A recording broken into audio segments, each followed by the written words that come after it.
இப்போது திடீர்னு வந்து பார்த்தீங்கன்னா டிஎம்கே வந்து விசிகே கட்சி வந்து உடைக்க போகிறாங்களா? எதனால அப்படின்னு பார்த்தீங்கன்னா, நீங்கள் வந்து ஆளூர் ஷானவாஸ் அவர் கொடுத்த அந்த பேட்டியை பார்த்துருப்பீங்கன்னு நினைக்கிறேன். எதனால வந்து இப்போ அந்த மாதிரியான ஒரு விஷயம் வந்து நடக்குது? என்ன பிரச்சனை ஆக்சுவலி? திராவிட முன்னேற்ற கழகத்திற்கு இதே வேலை. எந்தெந்த கட்சி வளர்ந்து வருதோ அதை பூரா உடைக்கிறது. விஜயகாந்த் கட்சி உடைச்சது யாரு? அதிமுகவை இதுக்கு முன்னாடி உடைச்சது யாரு? விசிகாவையும் உடைச்சிடலாம் அப்படின்னு ஒரு சில பயரை வந்து தான் பக்கெட்டு ஈர்த்து இல்லை இழுத்து இல்லை வாடகைக்கு எடுத்து வாடகை வாயில பேச விடுறாங்க. ஆனால் ஏதாவது ஒரு சாமி வந்து சிறுத்தையில் வர்ற மாதிரி பார்த்துருக்கீங்களா? முடியாது. கடவுள்னாலேயே வந்து சிறுத்தையை அடக்கி போக முடியாது. ஆனால் திமுக அது மாதிரி கனவு காணுது. இதுக்கு முன்னாடி நீங்க நம்ம எந்த கூட்டில் இருந்தா? திமுக கூட்டில் இருந்தா. திமுகவை எதிர்த்து எங்கேயாவது எப்போதாவது வாய் திறந்து பேசியிருக்கிறீர்களா? அவ்வளவு பிரச்சனை நடந்துருச்சு. நீ தோத்து போன காரணமே தலித்து மக்களுக்கு விரோதமாக இருந்தது, இஸ்லாமிய மக்களுக்கு விரோதமாக இருந்தது, அதே நேரத்தில் பெண்கள் பிரச்சனைக்கு விரோதமாக இருந்தது. அவங்க தோல்வி காரணம் இஸ்லாமியர்கள் மட்டுமல்ல, கிறிஸ்துவர்களுக்கு சிறுபான்மைன்னு சொல்லுவோம். நாங்கள் அமைச்சர் பதவியே கேட்கல, அவங்களானே கொடுக்குறாங்க. ஒரு நம்பிக்கையாக நீங்கள் இருப்பீங்க அப்போ அப்படின்னு அவங்களுக்கு ஒரு பாதுகாப்பு ரைட்டு கொடுங்க. ஏன்னா எங்களுடைய 30 ஆண்டு கால கோரிக்கை அது. ஆட்சியிலும் பங்கு, அதிகாரத்திலும் பங்கு. இவங்களோட நாங்கள் பல முறை இருந்தவங்க கூட்டணியில் கொடுத்தாங்களா? இப்போ ஆரம்ப காலகட்டத்தில் எங்கள் நீ மட்டும் சொல்லுங்க பார்ப்போம். போன திமுகவில் இருக்க ஆதிர நலத்துறை அமைச்சர் யார் சொல்லுங்க பார்ப்போம். உங்களுக்குன்னு இல்லை, யாருக்குமே தெரியாது. அவங்க வாய் திறந்து பேசக்கூடாது. நீ யாருக்கு ஆதிர நலத்துறை அமைச்சரா?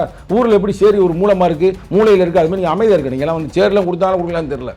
இன்னைக்கு வந்து கூட்டணியில் அமைச்சரவையில் இருக்கிறோம். இப்போ டிவிக்கேவை எதிர்த்து பேசுகிறார். அது பிஜேபி ஆட்சி நடக்குன்னு சொல்கிறார். ஏன் இவர் மேல் இடைநீக்கம் செய்யவில்லை வரை? நியாயமான கேள்வி தானே? பல பேர் எழுதியிருக்கிறேன். இப்போ எடுத்து படிச்சுன்னா 1 hour ஆகி போயிடும். உங்களுக்கு தாங்கவே தாங்காது, டைம் போயிடும்.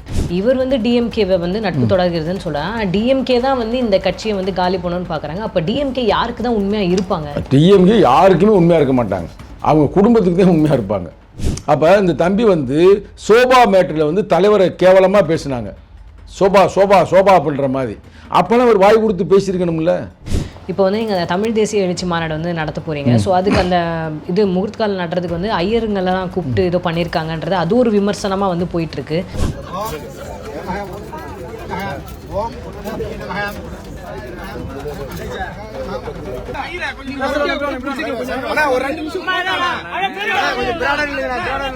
முதல்ல நீ ஒரு கேள்வி கேட்டீங்க, அது தேவையில்லாத யார் பேசுகிறா? ஆளூர் ஷானவாஸ் பேசுகிறாரு. இப்போ நீங்கள் இந்த கேள்வி கேட்டீங்க பார்த்தீங்களா? இதில் வந்து கட்சியோடைய பொதுச் செயலாளர் அவர்கள் ரவிக்குமார் அவர்கள் தேவையில்லாத செயலை செய்கிறார். ஏன்னா இருவருமே திமுகவின் நெருங்கிய உறவுக்காரர்கள் அப்படின்னு கட்சிக்காரன் மட்டுமல்ல, தமிழ்நாட்டில் எல்லாருமே சொல்லுவாங்க.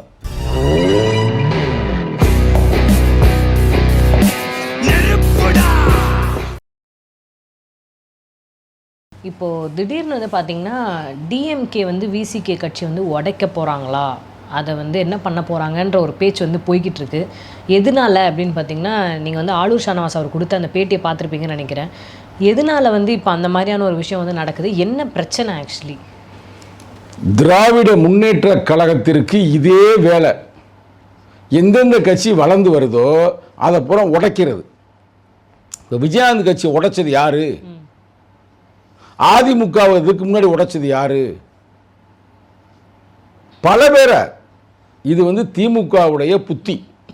இப்போ திராவிட முன்னேற்ற கழகம் அது மாதிரி நினச்சிக்கிருச்சு.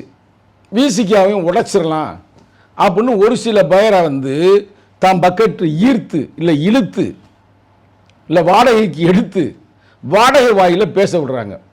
சரிங்களா? அது வந்து விடுதலை சிறுத்தைகளுக்கு வந்து தகாது. சிறுத்தை இங்கே பாருங்கப்பா, ஒரு பேச்சுக்கு சொல்லு. நீங்கள் வந்து ஒரு இளைஞர் தான், அவங்களுக்கு புரிஞ்சுக்கிறேன்னு இருக்க. நீ சாமியெல்லாம் பார்த்துருக்கிறீங்களா? பெண் தெய்வங்கள்லாம் எதில் போகும்? சில பெண் தெய்வங்க சிங்கத்திலே போகும், பார்த்துருக்கீங்களா? சிங்கத்தில் வாகனம், யானையில் வந்து சில கடவுள் வருவாங்க, பார்த்துருக்கீங்களா? எல்லாம் பார்த்துருக்கீங்களா? புலியில் கூட வருவாங்க. அது வருவார், ஐயப்பன் வருவார்.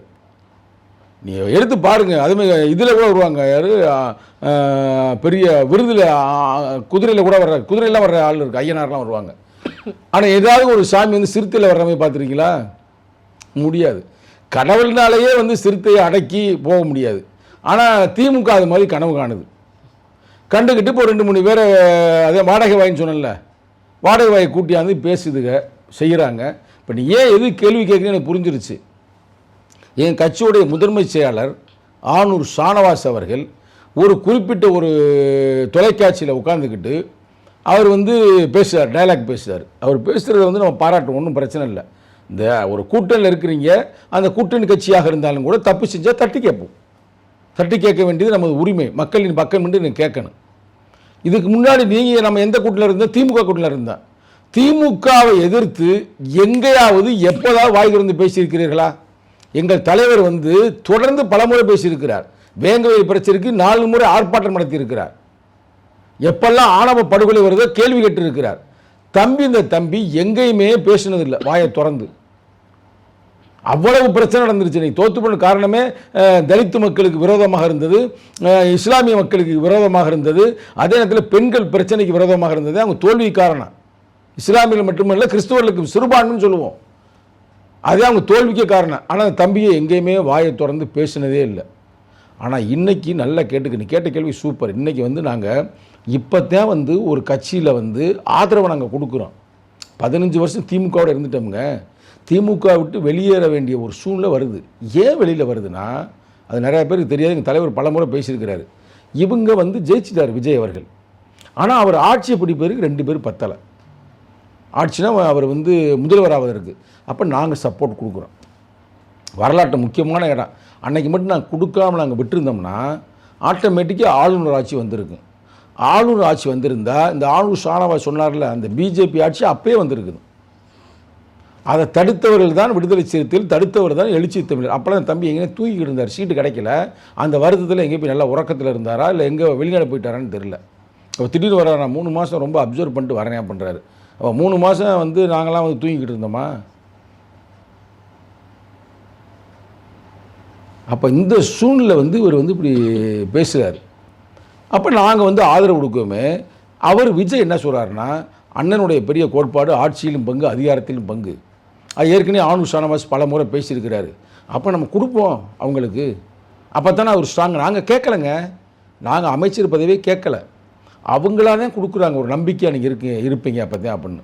அவங்களுக்கு ஒரு பாதுகாப்பு ரைட்டு கொடுங்க. ஏன்னா எங்களுடைய 30 ஆண்டு கால கோரிக்கை அது, ஆட்சியிலும் பங்கு அதிகாரத்திலும் பங்கு. இவங்களோட நாங்கள் பல முறை இருந்தவங்க கூட்டணியில் கொடுத்தாங்களா? இதுக்கு முன்னாடி பல முறை எங்களுடைய சப்போர்ட்டில் இருந்தாங்க. எங்கள் எம்எல்ஏ சப்போர்ட்லேயே ஆட்சியிலே இருந்தாங்க. ஏன் எங்கள் எம்எல்ஏ சப்போர்ட்லேயே அவங்க ஜெயித்தாங்க. அவங்க மட்டும் நல்லபடியாக ஆமாம் மினிஸ்டர்ஸ் இருக்கணும், அமைச்சர் பெருமக்கள் மாமாதெல்லாம் மாண்புமிகு அமைச்சர் பெருமக்கள் வருகிறார்கள் அப்படின்னு வருவாங்க. நல்லா மடன்னு வேஷ்டி சட்டையை மாட்டிக்கிட்டு இல்லை கம்பு மாதிரி கத்தி மாதிரி யாரும் போனால் பக்கத்தில் கத்தி மாதிரி வெட்டி போடும். அது மாதிரி வந்திருந்தாங்க. இப்போ வந்தமே இவர் கொடுக்குறாரு. கொடுத்தது மட்டுமல்லாமல் அவர் இப்போ ஆதி திராவிட நலத்துறை அமைச்சர் பேரப்போ மாற்றிருக்காங்க, சமூக நலத்துறை அமைச்சர். அதை விடுங்க, அவர் பல பேருக்கு உதவி செய்கிறார். இப்போ ஆரம்ப காலகட்டத்தில் எங்கள் நீ மட்டும் சொல்லுங்க பார்ப்போம், போன திமுகவில் இருக்க ஆதி திராவிட நலத்துறை அமைச்சர் யார் சொல்லுங்கள் பார்ப்போம். உங்களுக்குன்னு இல்லை, யாருக்குமே தெரியாது. அவங்க வாய் திறந்து பேசக்கூடாது. நீ யாருங்க ஆதி திராவிட நலத்துறை அமைச்சரா? ஊரில் எப்படி சரி ஒரு மூலமாக இருக்குது, மூலையில் இருக்குது, அது மாதிரி நீங்கள் அமைதியாக இருக்க. நீங்கள்லாம் சேர்லாம் கொடுத்தாலும் கொடுக்கலான்னு தெரில. அந்த ஒரு அம்மா இருந்துச்சு, லேடி தான். அப்புறம் அந்த லேடியை மாற்றி விட்டு அப்புறம் மதிவாகனம் மதின்னு ஒருத்தர் வேறு போட்டிருந்தாங்க. அதனால் என்னன்னு நமக்கு தெரியலை, நம்ம அதுக்குள்ளே போகவும் விரும்பலை. ஆனால் இவருக்குன்னு எல்லா பவரையும் கொடுத்துருக்குறாங்க. கொடுத்து இயங்குகின்றாப்புல 8 அமைச்சர் தலித் அமைச்சரை கொடுத்துருக்குறாங்க. இப்போ கூட இந்த மொழி பிரச்சனையில் பாட்டுப்பாடு தமிழ் தாய் வாழ்த்து முன்னாடி வரணுமா அது வரணுமா அப்படி பிரச்சனை வரும்பொழுது அதுக்கு அவங்க உயர்கல்வித்துறை அமைச்சர் சொல்கிறாரு, நாங்கள் ஏற்றுக்கொள்ள மாட்டோம். அவ்வளோ போல்டாக இருக்கிறாங்க. அப்போ அவங்கள பார்த்து நீங்கள் பிஜேபி ஆட்சி நடக்குதுன்னா நேர்மையாக பேசுவோம். பிஜேபி ஆட்சி நடக்குது என்றால் இப்போ நம்மளும் தானே அதுக்கு பொறுப்பு. அந்த கட்சியில் நீ முதன்மை செயலராக இருக்கிற. அப்புறம் எங்கள் யூடியூப்பில் ஃபேஸ்புக்கில் அதே ஓடிக்கிட்டு இருக்குது. அவன் ஒருத்தையும் நமக்கு சப்போர்ட்டாக பேசுகிறாங்க. அதாவது எப்படின்னா, இவர் திராவிட முன்னேற்ற கழகத்தை சங்கத்தமிழ் எதிர்த்து பேசினார் அப்படின்றத இடைநீக்கம் செய்தார்கள். இன்றைக்கி கூட்டணியில் அமைச்சரவையில் இருக்கிறோம், இப்போ டிவிக்கேவை எதிர்த்து பேசுகிறார், அது பிஜேபி ஆட்சி நடக்குன்னு சொல்கிறார். ஏன் இவர் மேல் இடைநீக்கம் செய்யவில்லை வரை? நியாயமான கேள்வி தானே. பல பேர் இருக்கிறேன். இப்போ எடுத்து படிச்சுன்னா 1 hour ஆகி போயிடும், உங்களுக்கு தாங்கவே தாங்காது, டைம் போயிடும். இல்லை சார், எனக்குமே என்ன புரியலன்னா, இப்போ திருமாவளவன் அவர்கள் வந்து டிஎம்கேவோட நீங்கள் நட்பு தொடர்கிறதுன்னு ஒரு நாள் அந்த ஒரு விஷயம் சொல்லியிருந்தார்ல, இவர் வந்து டிஎம்கேவை வந்து நட்பு தொடர்கிறதுன்னு சொல்கிறாங்க. டிஎம்கே தான் வந்து இந்த கட்சியை வந்து காலி பண்ணணும்னு பார்க்குறாங்க. அப்போ டிஎம்கே யாருக்கு தான் உண்மையாக இருப்பாங்க? டிஎம்கே யாருக்குமே உண்மையாக இருக்க மாட்டாங்க. அவங்க குடும்பத்துக்கு தான் உண்மையாக இருப்பாங்க. அப்பா, அம்மா, தாத்தா, அக்கா, தங்கச்சி, பிள்ளைகள், மருமகன்கள், இவங்களுக்கு தான் அவங்க உண்மையாக இருப்பாங்களே தவிர இவங்க வந்து யாருக்கும் பொதுமக்களுக்கு இணைந்த கட்சிக்கே இருக்க மாட்டாங்க. அப்போ இவங்களுக்கு என்ன கோபம்னா, இவங்க போய் அமைச்சராகிட்டாங்களே, அப்போ உடப்போம் அப்படின்ட்டு ஒரு சில பேரை எல்லாரையும் பண்ண முடியாது. நான் தான் சொன்னேன்ல, கடவுளே வந்து சவாரி செய்ய முடியாத ஒரு வாகனம் தான் சிறுத்தை. நீங்கள் நினச்சிங்கன்னா அவர் வந்து கேஎன் நேரு வந்து திருச்சியில் ஏதாவது ஒன்று வாங்கிக்கிறலாம், ஒரு இடத்த வாங்கலாம். அங்கிட்டு இருக்கவர் வந்து ஒருத்தர் இருப்பார், அனிதா ராதாகிருஷ்ணன், அவர் அமைச்சர் தான். வேணும்னா இங்கே வந்து லட்டு வாங்கிக்கிறலாம், இங்கே போய் இதில் போய், இல்லை அல்வா வாங்கிக்கிறலாம் அந்த பக்கத்து திருநெல்வேலியில். சிறுத்தையை வாங்க முடியாது விலை கொடுத்து யாருமே. சிறுத்தையில் ஒவ்வொருவருமே கொள்கை கோட்பாடோடு களமாடக்கூடியவர்கள். இந்த தம்பி எப்படின்னா ஆரம்பத்திலிருந்தே, திடீர்னு இல்லை, நாங்கள் ஓப்பனான குற்றச்சாட்டை வைக்கிறேன்ல, ஆரம்பத்திலிருந்து அந்த தம்பி வந்து ஒரு திமுக காரனை விட அதிகமாக கூவுறது திமுகவுக்கு ஆதரவாக. இப்போ திமுகவில் இருக்கிறவன் பேசுவார்கள்ல, பல பேர் இருக்கிறாங்க. இப்போ அந்த தம்பி மேலே என்ன குற்றச்சாட்டு ஒன்று வைக்கிறாங்கன்னா, நியாயமாக வைக்கிறாங்க. அப்போ இந்த தம்பி வந்து சோபா மேட்டரில் வந்து தலைவரை கேவலமாக பேசினாங்க, சோபா சோபா சோபா அப்படின்ற மாதிரி. அப்போலாம் அவர் வாய் கொடுத்து பேசியிருக்கணும்ல, தட்டி கேட்டிருக்கணும்ல. அப்போ எதுவுமே கேட்கலை. அப்போ இப்போ திடீர்னு பரப்பிட்டு வர்றாருன்னா, இப்போ என்னன்னா எனக்கு கிடைத்த செய்தி, ஒரு தலைவர் வந்து பாவம் வரட்டும், ஒரு இஸ்லாமியர் தம்பி அப்படின்னு நல்ல ஒரு முதலமைச்சரை கொடுத்து வச்சிருக்கிறாரு.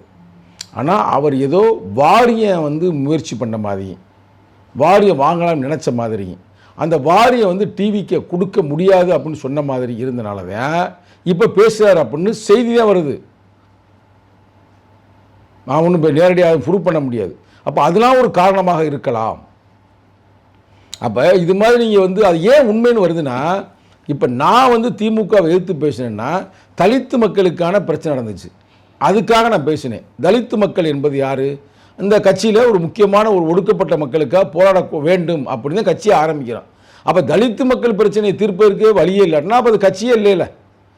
சாதி ஒழிப்பே மக்கள் விடுதலை அப்படின்னா விடுதலை சித்த நோக்கம், அதுதானே கட்சி ஆரம்பித்தார். அப்போ அதுக்காக நம்ம குரல் கொடுத்தோம், அது எந்த மாற்றுக்கிறது, அது கொள்கை சார்ந்த ஒரு குரல். ஆனால் இவர் தம்பி வந்து இன்றைக்கி நீ டிவிக்கு எதிர்த்து பேசு, இப்போ டிவிக்கு 100% சூப்பர் பர்ஃபெக்ட்னு சொல்ல முடியாது, அங்கேயும் சில முரண்கள் இருக்கிறது. இப்போ தானே ஆட்சிக்கு வந்திருக்கிறாங்க, வந்து 2 மாதம் தானே முடிஞ்சிருக்கு, ஒரு 6 மாதம் பொறுத்திருந்து பார்ப்போம். இவ்வளோ ஆண்டுகளாக பொறுத்திருந்துட்டோம், 70-80 ஆண்டுகளாக சுதந்திர இந்தியாவில். காமராஜருக்கு பிறகு நாட்டை குட்டிச்சோராக்கியவர்கள் திமுகவும் அதிமுகவும். ஊழன்ற அந்த இதை அப்படியே எல்லா பக்கத்தையும் இறக்குனது அவங்க தானே. ஆனால் இந்த ஆட்சியில் ஊழல் என்பது இல்லை, ஊழல் இல்லாத ஒரு ஆட்சி நடக்குது. இப்போ நானே வந்து ஒரு ஆளுக்கு வந்து டிரான்ஸ்ஃபர் வாங்கி கொடுத்தேன். இதே பழைய ஆட்சியாக இருந்தால் யார் நானாக இப்போ எனக்கு வந்து ஒரு ஆள் கேட்குறாரு இது மாதிரி, அப்போ நான் ஒரு அமைச்சர்கிட்ட சொல்கிறோம், எங்கள் தலைவர் ஒரு கடிதம் கொடுக்குறாரு, அடுத்த நிமிஷம் மாற்றி விட்டாங்க. அவரே சொல்கிறார், சார் எதுவும் காசு வேணுமா உங்களுக்கு? வேண்டாம். இல்லை சார், இது பழைய இதில் இது செஞ்சால் 50 லட்சம் சார். எப்படி? அப்படி 10 நிமிஷம் அப்படி எங்கள் தலைவர் லெட்டர் கொடுத்தாரு, நாங்கள் ஒரு ஆட்டை கொடுத்தோம், மாற்றிட்டாங்க. நான் விளையாட்டுக்கு சொல்லலை, இதை நடந்ததுன்னா அவர்கிட்ட நீங்கள் நான் நம்பர் தரேன், பேசுங்க, பேட்டி எடுங்க அவரை. இது மாதிரி பல பேர் எந்த இடத்துலையும் காசு வாங்காமலே வேலை கிடைக்கிது. அந்த ஆட்சி வேணுமா, இல்லை வெறும் ஊழல்லையே இருந்தால் அந்த ஆட்சி வேண்டுமா? எந்த ஆட்சி உனக்கு வேண்டும்? என்ன பிஜேபி ஆட்சி இங்கே நடக்குதுன்னா அப்போ வந்து யார் இருக்கா? எங்கள் அமைச்சர் தான் அங்கே இருக்கிறாரு. அப்போ எங்கள் அமைச்சர் வந்து பிஜேபி ஆளுங்கன்னு சொல்கிறியா மறைமுகமா? இல்லை உன்னை யாரும் தூண்டி விட்றாங்களே. இப்போதான் அவன் தலித் இளைஞர்கள் ஒரு முன்னேறி இன்றைக்கி வர்றாங்க. நாளைக்கு வந்து ஒரு 2-3 மேயர் ஆகலாம், நாளைக்கு வந்து ஒருத்தர் வந்து வாரியம் வாங்கலாம் 2 பேர். ஒரு தலித்து மக்களுக்கு அதெல்லாம் அரசியல். நான் சொன்ன மாதிரி ஏற்கனவே உங்களை ஒரு பேட்டியில் நான் சொல்லியிருக்கிறேன், அதாவது பஸ்ஸெல்லாம் போக முடியாது அப்படின்னு படம் எடுத்தாங்க. கர்ணன் என்ற திரைப்படம், மாரி செல்வராஜ் வெற்றி படம், தனுஷ் நடித்த படம். ஆனால் இன்றைக்கி நிகழ்காலத்தில் எங்கெல்லாம் பஸ்ஸு போக முடியாதோ அங்கெல்லாம் பஸ்ஸு போக வைக்கிறார் எங்கள் அமைச்சர். அப்போ அது வரலாறா இல்லையா? அதை பாராட்டணும் இல்லையா? நீ பாராட்டிருக்கிய, ட்வீட் போட்டிருக்கியா? இல்லை அமைச்சராக இருக்கிற வன்னியரசு அவர்களுக்கு எனது வாழ்த்துக்கள் அப்படின்னு போட்டிருக்கிறியா? நான் நேர்மையாக கேட்குறேன், இதில் வந்து எந்த எனக்கு காழ்ப்புணர்ச்சி இல்லை. ஏன்னா நான் கேட்பேன், ஏன்னா நான் இடைநீக்கம் செய்யப்பட்டிருக்கேன். எனக்காக எவன் கேட்க வேண்டாம் தம்பிகளா, எனக்காக நிறைய பேர் நீ எழுதுறீங்க, அந்த வேலையெல்லாம் விட்டுருங்க. அது எப்படி ஆகும்னா ஏதோ சங்கத்தமிழ ஆதரவு பெருகுகிறது அப்படின்னு ஒரு கட்சிக்குள்ளே ஒரு குழப்பம் வரும். அது வேண்டாம். என் பிரச்சனை எனக்கும் என்னுடைய தலைவனுக்குமான பிரச்சனை, அதை நான் தீர்த்துக்கிறேன். என்ன போய் தலைவர் நான் பார்த்தேன்னா 15வது நிமிஷத்தில் அவர் என்னை சேர்த்துக்குவார். அவ்வளோதான். எங்களுக்கு இருக்கிறது அண்ணன் தம்பி உறவு, தலைவன் தொண்டன் என்பதை விட. அதை நான் 10 நிமிஷம் முடிச்சுக்கிடுவேன். ஆனால் தொண்டர்கள் பூரா எழுதுறேன், பக்கமாக எழுதிக்கிட்டு இருக்கிறாங்க. இது என்ன நியாயம், இது அநியாயம் இல்லையான்னு. அதுக்காக நானே நேரடியாக கேட்குறேன். இப்போ வந்து ஒரு ஆட்சியோடு இருக்கிறோம்னா நீங்கள் இந்த ஆட்சியில் என்ன பிரச்சனைன்ற தலைவர் டிஸ்கஸ் பண்ணணும். டிஸ்கஸ் பண்ணிட்டு நீங்கள் பேசணும். இப்போ ஏன் பிரச்சனையை கம்பேர் பண்ண வாங்க நேரடியாக பேசுவோம். நான் வந்து எங்கள் தலைவர் பலமுறை பேசியும் பலமுறை சொல்லியும் நடக்கவில்லை. அதனாலே நான் வெளியில் பேசினேன். அதுக்கு வேங்கவேல் பிரச்சனை இன்னைக்கு வரைக்கும் தீர்வு இல்லை. மேல்பாதி பிரச்சனையும் தீர்வு இல்லை. அதே மாதிரி ஆணவ படுகொலை தடுப்பதற்கான சிறப்பு சட்டத்தை உருவாக்குவதற்கு இவர் வந்து பாட்ஷான்ற தலைமையில் போன ஆட்சியாளர்கள் நியமனம் பண்ணிட்டாங்க நீதிபதியை. ஆனால் அவங்களுக்கு ஆஃபீஸ் போட்டு கொடுக்கல. இந்த ஆட்சி வந்த பிறகு தான் நல்ல ஒரு ஆஃபீஸு எல்லாம் போட்டு கொடுத்து அவங்களுக்கு இப்போ அட்டானமஸாக இயங்குன்னு சொல்லியிருக்கிறாப்புல. தன்னெழுச்சியாக நீங்கள் யாரையும் சிந்திக்க வேண்டாம், நீங்களே இயங்குங்கள் அப்படின்னு இயங்க சொல்லியிருக்காரு. இப்போ அவங்க ஆர்டர் போட போகிறாங்க. எல்லாமே சிறப்பாக செயல்பட்டு கொண்டிருக்கிறார்கள். அப்போ இது வந்து மக்களுக்கான ஆட்சியா இல்லை இதுக்கு முன்னாடி நடந்தது பிஜேபி ஆட்சியா? அது தெரிய வேண்டாமா? முதலில் நடந்தது சனாதன ஆட்சின்னு சொல்கிறதுக்கு எனக்கு 1000 மேட்ரு இருக்குது, 1000 கருத்து சொல்ல முடியும். இது வேற ஒன்றும் இல்லைங்க. திமுக இவங்க கூட நல்ல தம்பி தான். ஏன்னா இப்போ தலைவர் முதலமைச்சர் சாதாரண போஸ்ட், எங்கள் முதலமைச்சர்ன்ற பதவியெல்லாம் எங்கள் கட்சியில் அரும்பெரும் தலைவர்கள் இருந்த பதவி. இன்றைக்கி 2 பேருமே அவங்க இறந்து போயிட்டாங்க. ஒருத்தர் உஞ்ச அரசன், இன்னொருத்தர் ஏசி பாவரஸ். 2 பேருமே உடல்நிலை சரியில்லாமல் இறந்து போயிட்டாங்க. அந்த பதவியை போய் இப்போ அவர் கொடுத்துருக்கார் தலைவர் சின்ன தம்பிக்கு, சரிங்களா? அப்போ அந்த பதவியை கூட துச்சமாக அவர் நினைத்து கொண்டு இப்படி பேசுகிறார் என்றால் அவர் தலைவருக்கே சவால் விடுகிறாரா, இல்லை விடுதலை சிறுத்தைகளை எதிர்ப்பதற்கு ரெடியாகி விட்டாரா, இல்லை திமுக சொல்லி தான் இதை செய்கிறீங்களா?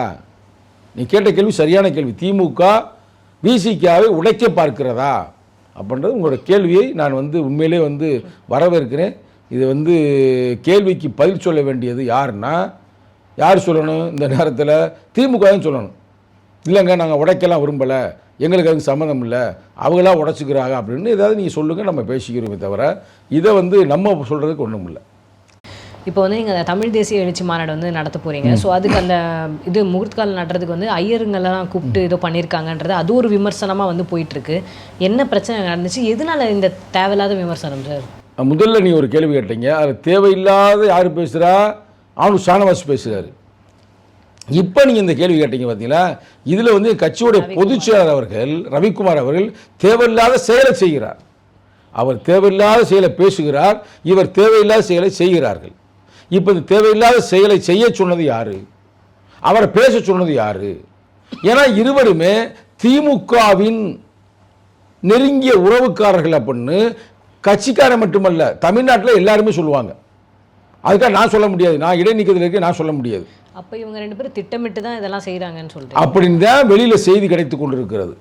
அது உண்மையாகவும் இருக்கலாம், உண்மை இல்லாமல் கூட இருக்கலாம். என்னன்னு கேளுங்கன்னா, இது தமிழ் தேசிய எழுச்சி மாநாடு. தமிழ் தேசியம்னா என்ன அப்படின்னா, இந்து தேசியத்திற்கு நேர் எதிர்கோட்பாடு தான் தமிழ் தேசியம்.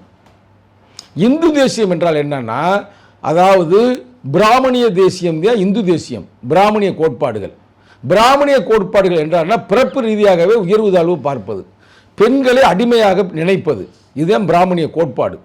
ஒரே நாடு, ஒரே கலாச்சாரம், ஒரே பண்பாடு, ஒரே மொழி, இதை உருவாக்குவது தான். இப்போ வரப்போதான் ஒரே தேர்தல் வரப்போகுதான். இதெல்லாம் யாருடைய கோட்பாடுனா, இந்து கோட்பாடுகளை உள்வாங்கிய ஆர்எஸ்எஸ்ஸின் கோட்பாடு. அவர்கள் தான் என்ன பண்ணுறாங்கன்னா, மந்திரம் ஓதுறது, பூசை நடத்துவது, இந்த வேலையெல்லாம் செய்வாங்க.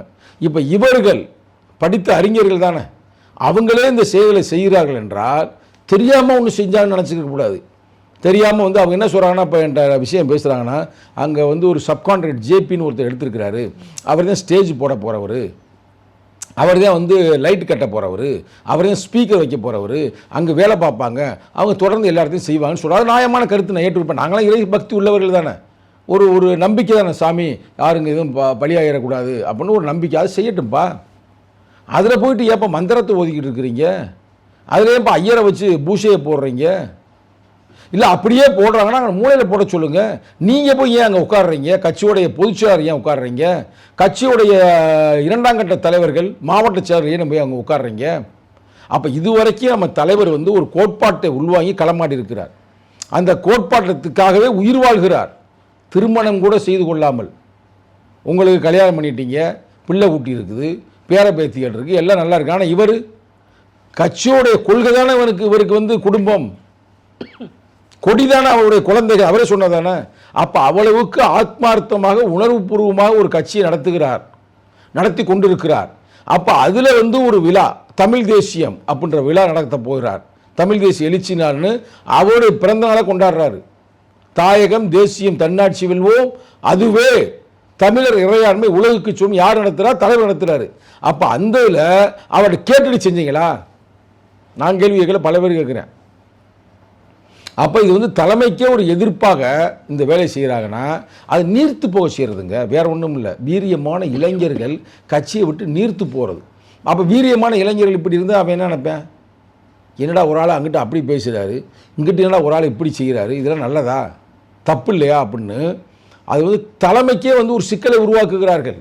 அந்த தம்பி பேசும்போது ஒருத்தர் சொல்கிறாரு, தலைமையே குழம்பி போயிருக்கிறது, தடுமாறி போயிருக்கிறது அப்படின்ற அந்த தோரணையில் பேசுகிறாரு. உனக்கு முகம் கொடுத்தது, உனக்கு வாழ்க்கை கொடுத்தது எது? விடுதலை சிறுத்தைகள் தானே. எப்போ விடுதலை சிறுத்தைக்குள்ளே வந்த? 2011 தானே விடுதலை சிறுத்தைக்குள்ளே நீ வர்ற. அவர் எப்போ வர்றாரு? 2006 தானே வர்றாரு. நாங்களாம் அதுக்கு முன்னாடி இருந்த ஆளுகளில். இப்போ நாங்கள் எம்எல்ஏ ஆகிட்டோமா, எம்பி ஆகிட்டோமா?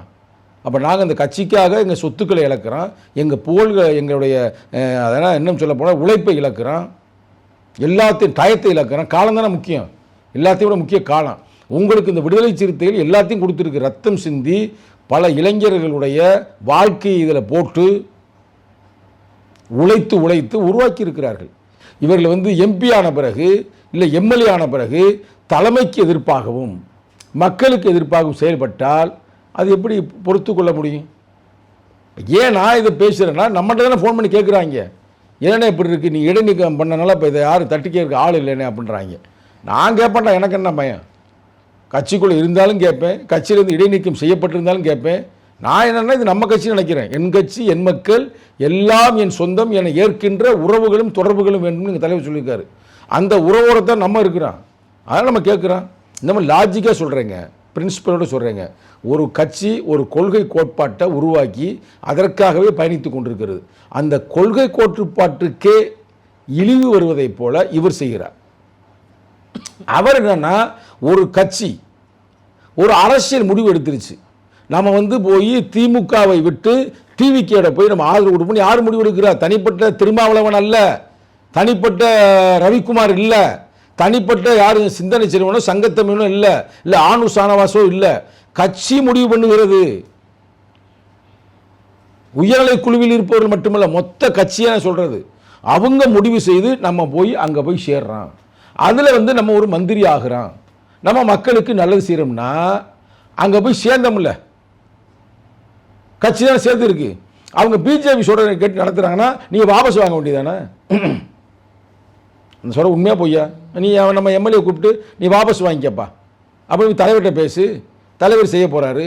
அப்போ உனக்கு என்ன புத்தினா, இவங்கெல்லாம் வந்து எம்எல்ஏ ஆகி அமைச்சராகி இந்த மக்களுக்கு வந்து நல்லது செய்கிறாங்க, பேரும் புகழும் அடைகிறாங்க, நம்ம இப்போ நமக்கு இந்த முறை சீட்டு கொடுக்கணும்னா அப்படி ஒரு புத்தி உள்ளே வருதா அப்படின்றதையும் கேட்குறேன். நான் கேட்கலங்க, நீங்கள் என்ன வம்பில் மாட்டக்கூடாது, அது மாதிரி கேள்வி கேட்டுருக்குறாங்க உள்ள நிறையா பேர் கேட்குறேன்.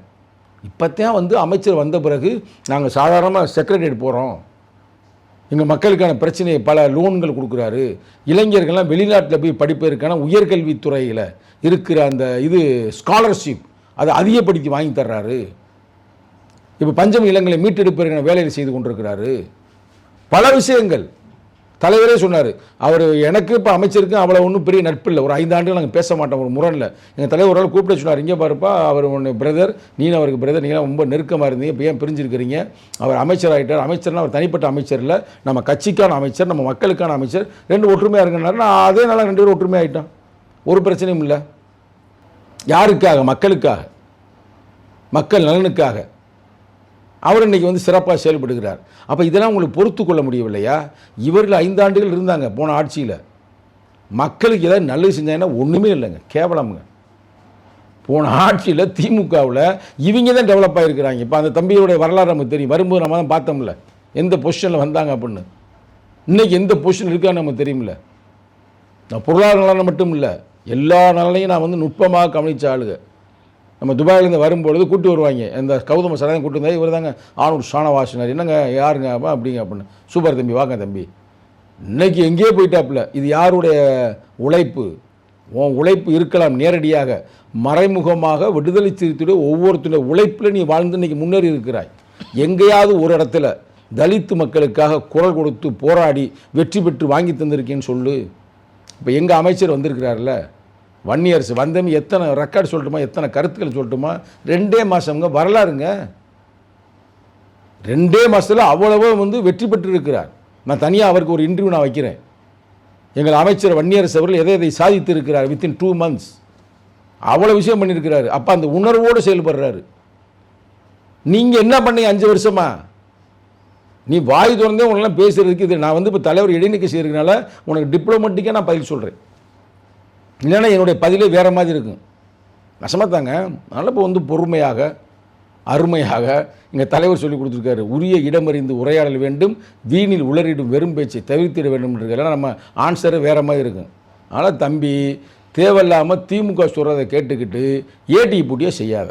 ஓகே சார், அதான் இப்போ நீங்கள் வந்து இவ்வளோ சொல்கிறீங்கள, அதாவது ஆளூர் ஷானவாஸாக இருக்கட்டும், இல்லை ரவிக்குமார் அவர்களாக இருக்கட்டும், எல்லாருமே இந்த தேவையில்லாத பேச்சில் ஈடுபடுறதோ இல்லை தேவையில்லாத செயல்களில் ஈடுபடுறதோ இவ்வளோ விஷயங்கள் நடக்குது.